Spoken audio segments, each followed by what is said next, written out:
नमस्कार। आज हम सब मिलकर एक ऐसे सफर पर निकलने वाले हैं जो हमें हजारों साल पीछे ले जाएगा। उस भारत की खोज में जहां जमीन के नीचे बड़े बड़े शहर दबे थे और महान विचार जन्म ले रहे थे। ये सिर्फ राजा महाराजाओं और लड़ाइयों की कहानी नहीं है, ये हमारी अपनी जड़ों की कहानी है, उन नींवों की कहानी जिन पर आज का भारत खड़ा है। तो चलिए साथ मिलकर इस रोमांचक सफर की शुरुआत करते हैं।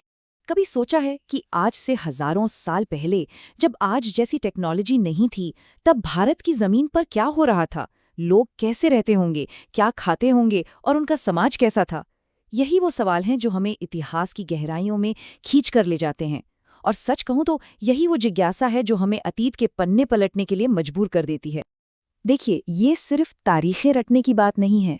ये तो एक जासूसी के खेल की तरह है, जहां हम पुराने सिक्कों, पत्थरों पर लिखी बातों और पुरानी किताबों जैसे सुरागों से अतीत की एक पूरी तस्वीर बनाने की कोशिश करेंगे। हम भारत की उन जड़ों को खोजेंगे जिनसे आज का भारत बना है। हर सुराग एक कहानी सुनाता है और हम उन सभी कहानियों को जोड़कर एक बड़ा नजरिया बनाएंगे। अब क्योंकि ये विषय बहुत बड़ा है, तो इसे आसानी से समझने के लिए हमने इस पूरे सफर को 6 हिस्सों में बांट दिया है। हम इतिहास क्या है यहाँ से शुरू करेंगे, फिर भारत की पहली सभ्यताओं, महाजनपदों, मौर्य और गुप्त साम्राज्यों से होते हुए प्राचीन भारत के अंतिम दौर तक पहुंचेंगे। ये रोड मैप हमें भटकने नहीं देगा और पूरी कहानी को समझने में हमारी मदद करेगा। तो ठीक है, चलिए शुरू करते हैं। हमारा पहला पड़ाव, इतिहास की शुरुआत। आखिर हम गुजरे हुए कल के बारे में जानते कैसे हैं? इतिहास होता क्या है और इसे पढ़ा कैसे जाता है?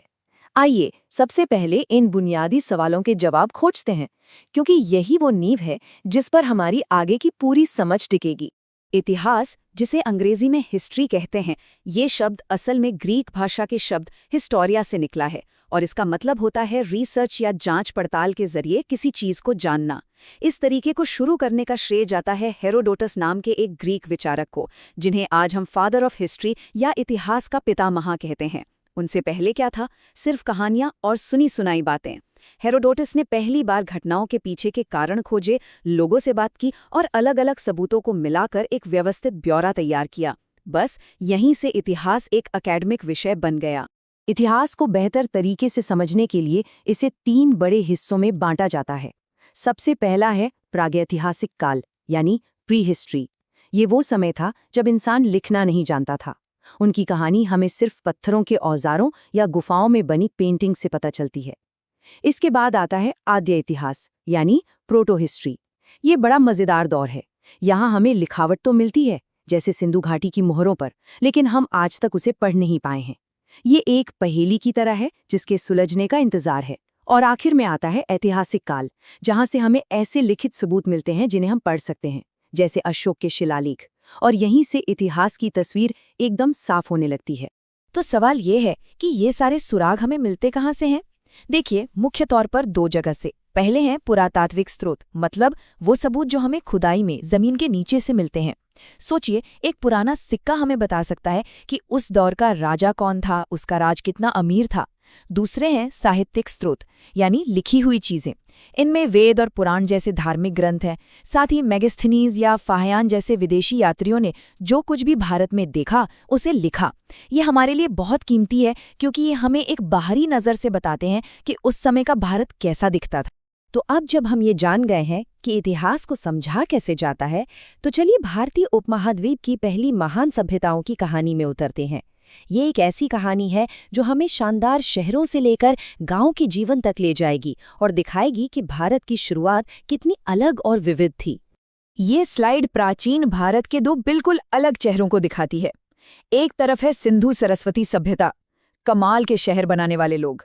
इनके शहर, जैसे मोहनजोदड़ो, ग्रिड पैटर्न पर बने थे। हर घर में टॉयलेट था और नालियों का सिस्टम तो आज भी हैरान कर देता है। ये एक शहरी सभ्यता थी। तो दूसरी तरफ जब ये सभ्यता खत्म हो गई, तो उसके बाद आई वैदिक सभ्यता, जो बिल्कुल उल्टी थी। ये एक ग्रामीण समाज था जहां लोग कबीलों में रहते थे और उनकी दौलत गाय भैंसे होती थी। उनका सारा ज्ञान वेदों में था, जो मुंह जबानी एक पीढ़ी से दूसरी पीढ़ी तक पहुंचा। ये सोचना ही कितना दिलचस्प है कि इतनी एडवांस्ड शहरी सभ्यता के बाद भारत ने ग्रामीण जीवन की तरफ रुख क्यों किया। ये आज भी इतिहासकारों के लिए एक बड़ा सवाल है। अच्छा, तो वैदिक काल का समाज अंदर से कैसा था? ये स्लाइड हमें कुछ मजेदार बातें बताती है। उस समय महिलाओं का काफी सम्मान था, उन्हें पढ़ने लिखने का अधिकार था, जिसका सबूत लोपामुद्रा और घोषा जैसी विद्वान महिलाएं हैं। समाज में दोबारा शादी की भी इजाजत थी। गाय को अघन्ना कहा जाता था, मतलब जिसे मारा न जाए। लोग जौ खाते थे और खीर पकोड़दन जैसी चीजें भी, जो शायद आज की खीर जैसा कुछ रहा होगा। और हाँ, कुछ महिलाएं जिंदगी भर शादी न करने का फैसला करती थी और उन्हें अमाजू कहा जाता था। ये छोटी छोटी बातें हमें उस दौर के समाज की एक जीती जागती तस्वीर दिखाती हैं। तो इस सेक्शन का सार ये है कि भारत की शुरुआत किसी एक रंग में नहीं हुई। हमने पत्थर के औजारों से शुरू करके दो बिल्कुल अलग अलग सभ्यताओं को देखा, एक बहुत ही ऑर्गेनाइज्ड और शहरी, तो दूसरी गांव और प्रकृति के करीब। यही विविधता भारतीय इतिहास की असली पहचान है। अब हम एक ऐसे दौर में आ रहे हैं जहां भारत में बहुत बड़े राजनीतिक और वैचारिक बदलाव हुए। ये वो समय था जब बड़े बड़े राज्य बन रहे थे और साथ ही समाज नए सवालों के जवाब भी ढूंढ रहा था। कहानी अब एक बहुत ही रोमांचक मोड़ लेने वाली है। 6ठी शताब्दी ईसा पूर्व के आसपास वैदिक काल के छोटे छोटे कबीले अब बड़े राज्यों का रूप ले चुके थे। इन्हें कहा गया महाजनपद। आप इन्हें पुराने भारत के पावरफुल राज्यों की तरह समझ सकते हैं। बौद्ध ग्रंथों में ऐसे 16 महाजनपदों का जिक्र मिलता है जो आपस में लड़ते रहते थे। इस लड़ाई में आखिर में एक महाजनपद मगध सबसे ताकतवर बनकर उभरा। क्यों? क्योंकि मगध की जमीन उपजाऊ थी, वहां लोहे की खदानें थीं जिससे अच्छे हथियार बनते थे, और वहां बिंबसार जैसे जबरदस्त राजा हुए। इसी मगध ने भारत के पहले साम्राज्य की नींव रखी। ये दौर सिर्फ लड़ाइयों का नहीं था, बल्कि ये विचारों की क्रांति का भी समय था। वैदिक कर्मकांडों के खिलाफ एक नई सोच पैदा हो रही थी। इसी माहौल में सिद्धार्थ गौतम बुद्ध बने और उन्होंने बौद्ध धर्म की स्थापना की। महावीर ने अहिंसा पर जोर देते हुए जैन धर्म का प्रचार किया, और इनके साथ साथ भागवत और शैव जैसे भक्ति पर आधारित धर्म भी लोकप्रिय हो रहे थे। मतलब ये एक ऐसा समय था जब भारत आध्यात्मिक रूप से मंथन कर रहा था, और इन विचारों ने भारतीय समाज को हमेशा के लिए बदल दिया। और मगध के इसी उदय ने हमें पहुंचा दिया है हमारे चौथे सेक्शन पर, मौर्य साम्राज्य का युग। ये वो समय था जब भारत में पहले महान और विशाल साम्राज्य की स्थापना हुई, जिसने लगभग पूरे देश को एक झंडे के नीचे ला दिया। ये भारत के एक होने का पहला बड़ा अध्याय था। अब सवाल ये उठता है कि हमें चंद्रगुप्त मौर्य जैसे राजाओं के बारे में इतने सालों बाद भी कैसे पता है? यहाँ हमारे साहित्यिक स्रोत, खासतौर पर पुराण, बहुत काम आते हैं। ये स्लाइड दिखाती है कि कैसे अलग अलग पुराण हमें अलग अलग राजवंशों के बारे में बताते हैं। जैसे विष्णु पुराण में मौर्य वंश के राजाओं की लिस्ट है, मत्स्य पुराण सातवाहन वंश के बारे में बताता है, और वायु पुराण से हमें गुप्त वंश की जानकारी मिलती है। ये सिर्फ धार्मिक कहानियां नहीं हैं, बल्कि ये हमारे लिए इतिहास की कड़ियां जोड़ने का एक बहुत बड़ा जरिया है। मौर्य साम्राज्य ने भारत को एक कर दिया, लेकिन कोई भी साम्राज्य हमेशा के लिए नहीं रहता। तो फिर सवाल ये उठता है कि जब इतना बड़ा साम्राज्य बिखर गया, तो उसके बाद भारत का क्या हुआ? क्या देश फिर से छोटे छोटे टुकड़ों में बंट गया, या कोई नई ताकत सामने आई? मौर्यों के बाद भारत में कोई एक बड़ी ताकत नहीं बची। देश में दो तरह की शक्तियां उभर कर सामने आईं। एक तरफ थे स्थानीय भारतीय शासक जैसे शुंग और सातवाहन, तो वहीं दूसरी ओर भारत के उत्तर पश्चिम से विदेशी आक्रमणकारी आए, जैसे इंडो ग्रीक और कुषाण। ये लोग अपने साथ एक नई संस्कृति लेकर आए। जैसे इंडो ग्रीक राजाओं ने ही भारत में पहली बार ऐसे सिक्के चलाए जिन पर राजा का चेहरा बना होता था। तो ये दौर भले ही राजनीतिक बिखराव का था, लेकिन ये सांस्कृतिक लेन देन का भी एक बहुत ही जरूरी समय था। इस बिखराव के बाद भारत ने एक बार फिर से एक होने का दौर देखा। अब हम अपने 5वें सेक्शन में हैं, गुप्त साम्राज्य और दक्षिण भारत। गुप्त काल को अक्सर भारत का स्वर्ण युग या गोल्डन एज कहा जाता है, लेकिन हम ये भी देखेंगे कि उसी समय दक्षिण भारत में क्या हो रहा था। चलिए एक बार फिर जासूस बनते हैं। हमें कैसे पता चलता है कि गुप्त काल में सती प्रथा जैसी कोई चीज थी? ये स्लाइड इस पूरी प्रक्रिया को बड़े अच्छे से दिखाती है। पहला स्टेप, एक शिलालेख मिलता है, जैसे मध्य प्रदेश में मिला एरन अभिलेख। दूसरा स्टेप, इतिहासकार उस पर लिखी पुरानी भाषा को पढ़ते हैं और पता चलता है कि ये गुप्त राजा भानुगुप्त के समय का है। और तीसरा स्टेप, एक बहुत बड़ी जानकारी सामने आती है। इस अभिलेख में सती प्रथा का पहला लिखित सबूत मिलता है। सोचिए, एक पत्थर का टुकड़ा हमें उस समाज के बारे में कितनी गहरी बात बता गया। जब उत्तर भारत में राजनीतिक उथल-पुथल चल रही थी, तब दक्कन में सातवाहन एक बड़ी शक्ति बन चुके थे।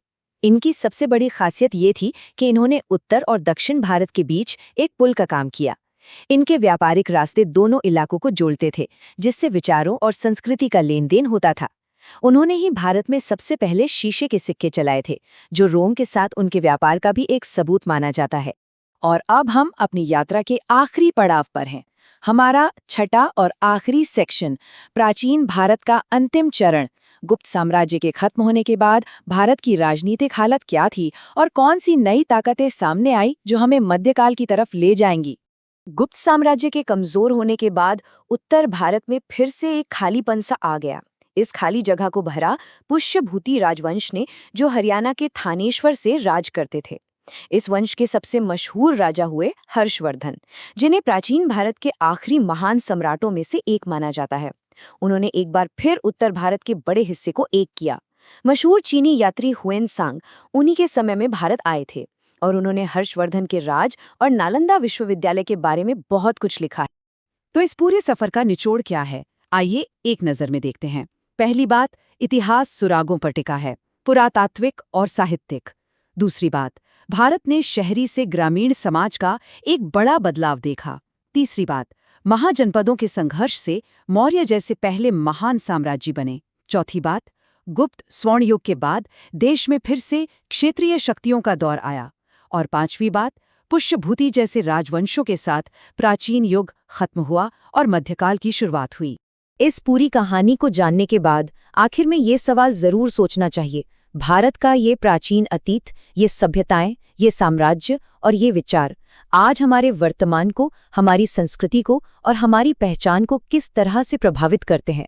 इस पर विचार करना बहुत जरूरी है, क्योंकि इतिहास सिर्फ अतीत के बारे में नहीं है, बल्कि ये वर्तमान को समझने की एक चाबी भी है। अगर आपको ये जानकारी उपयोगी लगी हो तो target with Amit YouTube channel को सब्सक्राइब जरूर करें। ऐसी ही आसान और विस्तृत जानकारियों के लिए बेल आइकॉन दबाना न भूलें। धन्यवाद।